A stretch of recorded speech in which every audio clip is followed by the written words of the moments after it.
Hello, I'm Odin, and today I'm going to make something from the new Black Widow trailer. It's Red Guardian's helmet.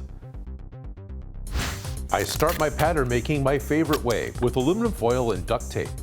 I covered half of my head cast with one layer of foil and one layer of tape. The tape and foil will copy my head shape, so I can draw on the first layer of helmet pieces. I start with the center line. The left and the right sides will mirror each other. After making a basic outline of the helmet, I start to work on the eyes, and I don't really like what I drew. But you can erase Sharpie marks from duct tape with rubbing alcohol. Knowing that takes the pressure off from doing it right the first time. I keep going, drawing and erasing until I have what I want. Maybe here? Maybe just more pieces. It's not like it's hard, it's kind of interesting to try something different. I make sure to number my parts. It's very easy to get them confused once they're all separated. And I try to keep the numbers facing up as a way to know which side is up. By the way, these are all left. Left. Left. Left. And I add little cross marks. These will help to keep the pieces aligned when I'm gluing them back together. Peel the pattern off and cut the pieces out. When I cut the parts out, I try to make sure that they'll lay mostly flat, and if they don't, I'll add darts like this one. I trace the tape pieces onto some cardstock because I like using cardstock instead of just the tape bits. And then I cut out the clean pattern. I copied all of the alignment marks, piece numbers, and left side onto each one. Then I use my pattern notcher to clip the alignment marks. This is really nice for tracing them onto foam. I trace all of these pieces onto some 3mm craft foam. Twice, I flip each pattern over to make a left side and a right side. And there's a link for the pattern below, so you can just skip to this part if you want to make one of these. I am using just some thin 3mm craft foam. I plan to add a second layer to the helmet because extra layers and glue will make it a lot stronger, but still keep it thin. I heat up all of the parts and form them over a planishing stake. This gives those flat pieces a compound curve, and they'll hold the helmet shape much better. I start by gluing the darts together, and with 2 on each piece, there's quite a few of them this time. Then I start gluing the big pieces together.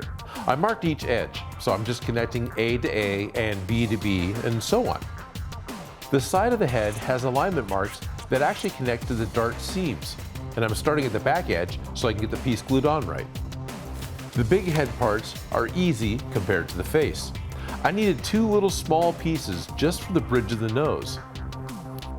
And then I made each eyepiece from 2 more pieces, an upper and a lower piece. It doesn't take long, and I have a thin helmet sock as my first layer, but I'm only planning on making 2.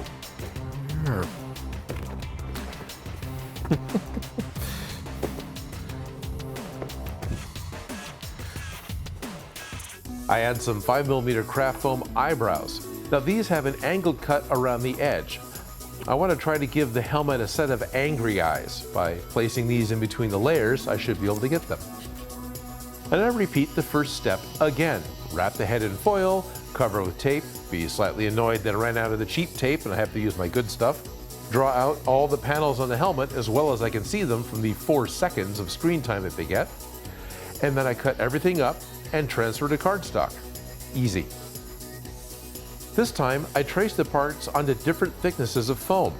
The black foam is 5mm thick, and I'm still using the 3mm gray foam, and I cut a single seamless face piece from some 2mm foam. Before I glue on the next layer, I use a rotary tool to grind a smoother curve to those angry eyebrow pieces.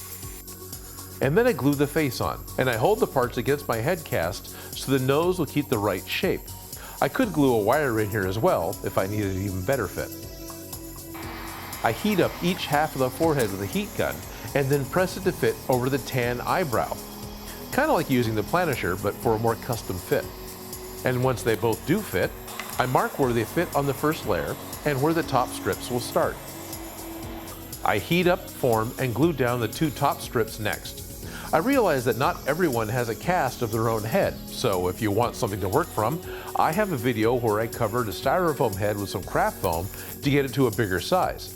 And Bill Darren over on Punish Props has a video where he makes one from scratch with just EVA foam. Now both of these videos have patterns that you can work from. With the top strips in place, I add the forehead pieces and the next set of top panels. And as I lay on each set of pieces, I have the next couple of sets already glued, waiting to dry so they can be easily placed. Ooh, sticky. That was not cool. In the comics, Red Guardian has a Mohawk. For the movie, it was simplified to a silver panel. My 3mm foam piece will cover most of the seam that goes on the top of the head. I add the 5mm back panel and stack the two 3mm panels that go over the ears. Now I did leave one section of the very first layer showing, because it's the lowest part of the helmet that I can see in the trailer. I use a grinding bit on my rotary tool to smooth out the transition from the forehead to the eyes, because I don't really want to see the cut edge of the foam there.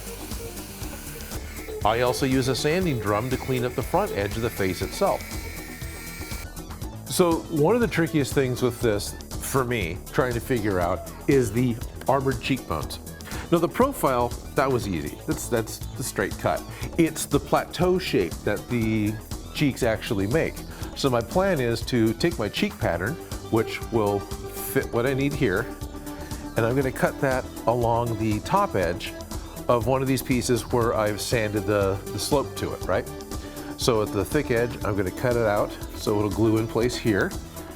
And then I can glue that down, and I'm going to let it overhang because I'm not worried about trimming it to fit yet. And then I'm going to take a secondary slope piece, this time with the slope going up, and I will line up the peaks of the slope and glue them over each other and glue it down, and then I'll cut the profile back into it. That should give me the shape that I want.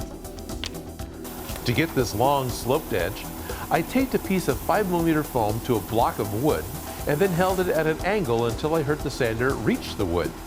And this is a much nicer edge than me trying to cut it with a razor knife. And I'm going to cut that along the top edge of one of these pieces where I've sanded the slope to it, right?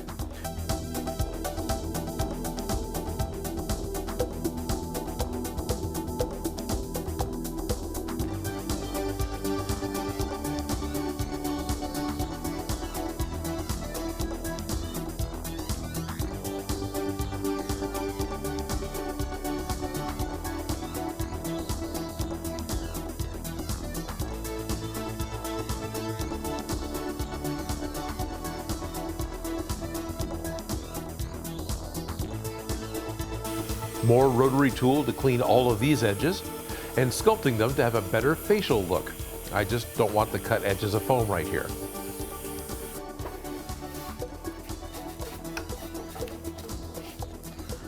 All right. There are some side locks or buckles or luggage locks on the side of the head. I cut a set from some 6mm foam. I round the edges over because I want these to look a little different and glue them into place. So I need to make the star. It's kind of important. Now, I could probably buy one, but I haven't looked because I've got a plan on how I can make one out of foam. I drew a star shape on the computer. I cut out the middle and then tape it onto some 6mm foam. Now that I have some guidelines to follow, I make a light cut on the foam, but don't cut deep. This is just a good mark. Then I'll use a marker to get the star pattern.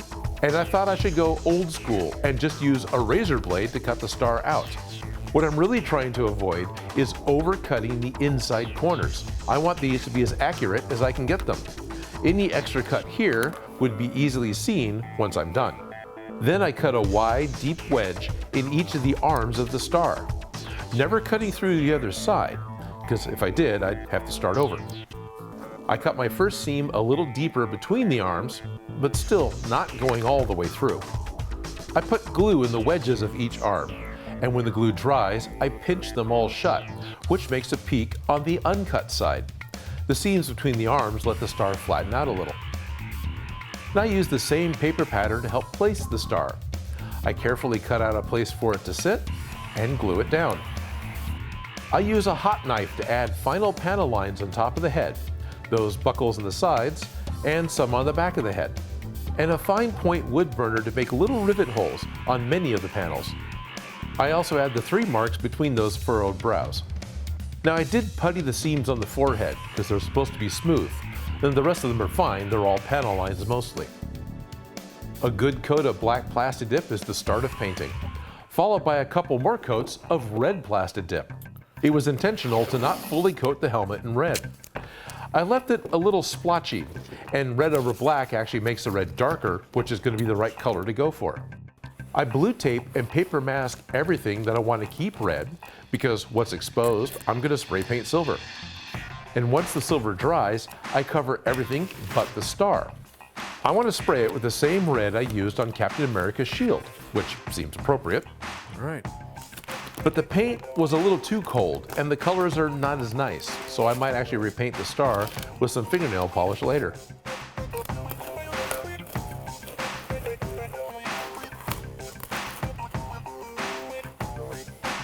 To weather the helmet, I liberally smear on lightly watered down acrylic paint, and then just wipe most of it off.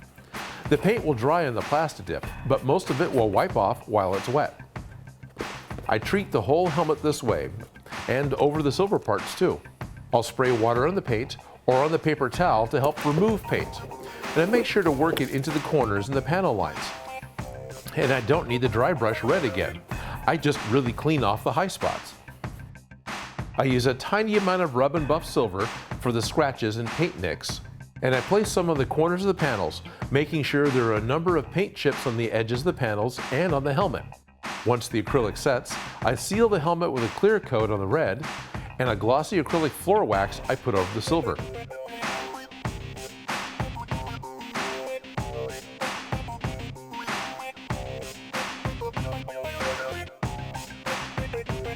All the materials I used to make this project I picked up locally.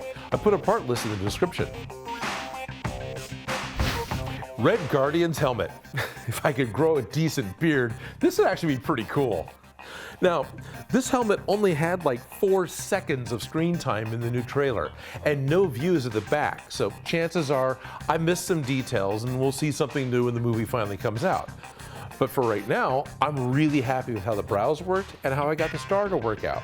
If you want to give this a shot as is, well, I've got a pattern in the description. Just click the link, download it, and you're good to go.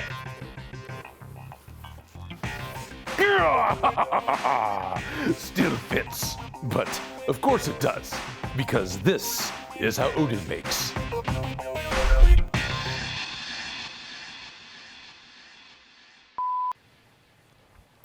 Red Guardian's helmet. Totally lost my train of thought after practicing. I want to thank Itzel Guerrero, Channing M. Webb, and all of my Patreon supporters. You guys really do make this show possible. If you like the video, don't forget to subscribe. Have an idea for something for me to make? Please leave a comment below. And if you make any of these projects, you can send me a picture.